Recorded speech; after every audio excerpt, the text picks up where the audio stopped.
Hello, welcome back to another video of mystery items from the forge, tools of the day. So last time I asked what these might be, these two little plates, and we've had all sorts of replies. I'll give you a bit closer look at them again.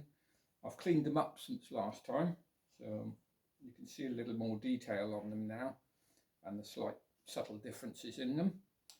But thank you very much for the responses and the messages sent and all the guesses, some of them very interesting. So again, thank you very much for that. But today I shall reveal what they are and how they're used and what they're used for, a little bit of their history. And I shall also then be introducing the next mystery item, which is quite an intriguing one. So back to that in a minute. But first of all, let's explain a little bit more about what these are. I'll show you again up closer so you can see what they are. Now they're cleaned up. They're metal plates. You can see the remains of some of the bluing on them. They're thinner at this end than that end, and they have these holes which have a smaller hole beside each of them. So nothing much on there apart from just a series of different sized holes. On this one, however, when it's been cleaned up, if I can get it to focus, there we go, we see a series of numbers. So we have 1 to 5 on one side and then some fractions on a couple of them on this side. So that gives you a little bit more information about them. So anyway, the information about these and what they are, they're actually thread plates. So they're for producing threads on wires and little rods. Now, when threads were first talked about, 500 BC in the days of Plato, and threads were used in the Archimedes screw to shift water up by rotary motion. And it's the same principles, except that you're tightening things down with threads that these produce. So these are for bolts, basically, screw threads for bolts. And what happens is that you use these various sizes. They're not standard sizes. We'll come back to that in a minute. But what you do is you select one that's the closest size to what you think you need. So in the case of watchmakers and clock makers and small machine makers, they would take a rod of approximate diameter and then jam this over the rod. And inside of the big hole, there's little threads. And when you jam it on and push down and twist, so you work it round and round and round, it cuts a thread on that piece of metal that you've jammed into there. And like I said, they're not standard sizes, so you just select the one that's appropriate, take your piece of metal that's whatever diameter, and then work a thread on it.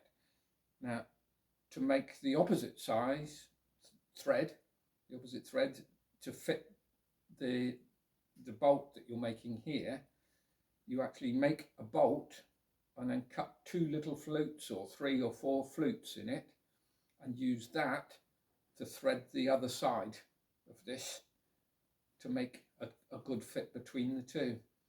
So these, as far as age go, is uncertain, but none of the thread systems were standardized by anybody. So when sort of steam engines became popular and machinery basically was being made everywhere, every company had their own sort of thread and their own sizes.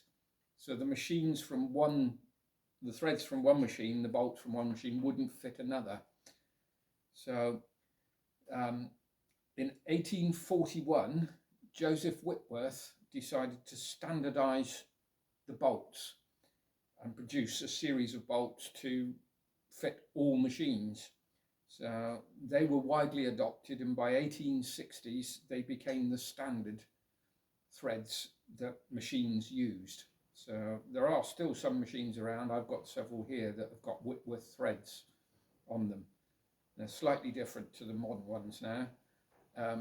In 1864 in the USA, William Sellers created a different series of threads, and they were adopted in the States and became the unified fine and coarse threads that were used in America. Also, there's lots and lots of other threads, mostly metric now, but you can find all different threads on different machines depending on their age and what they're used for. So that's what they are. And again, thank you very much for the information on those.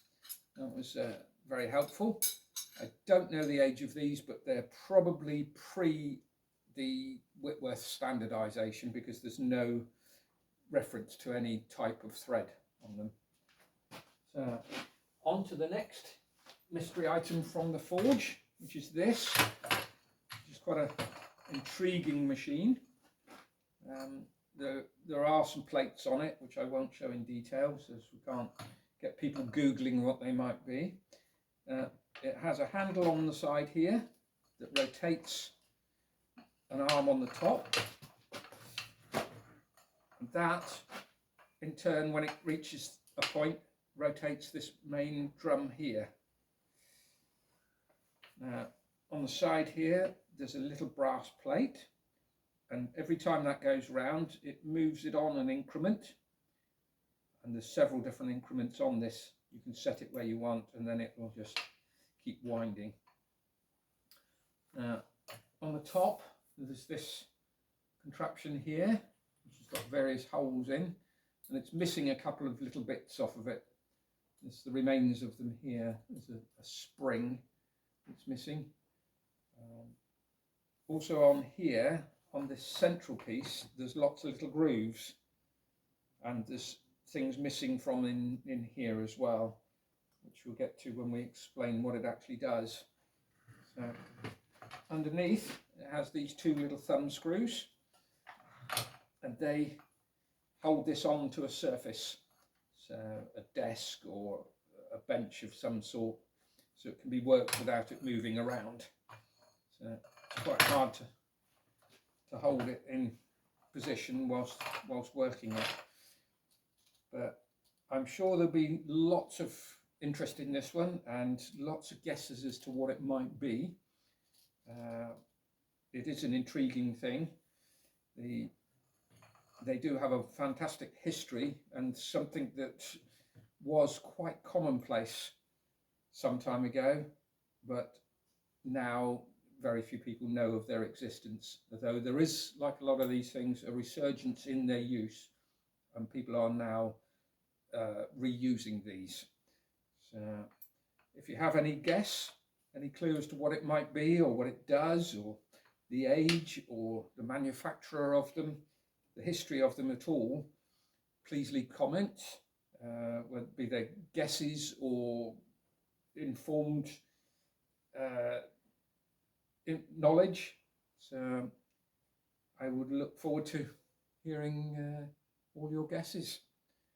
Thank you very much. Once again, if you could subscribe if you're not already subscribed, and hit the notification bell, that will let you know when I release the next video, which explains what this is and introduces the next mystery item tools of the day from the forge. So once again, thank you very much for watching. Please share and join in, and I shall make the next video soon. Bye for now.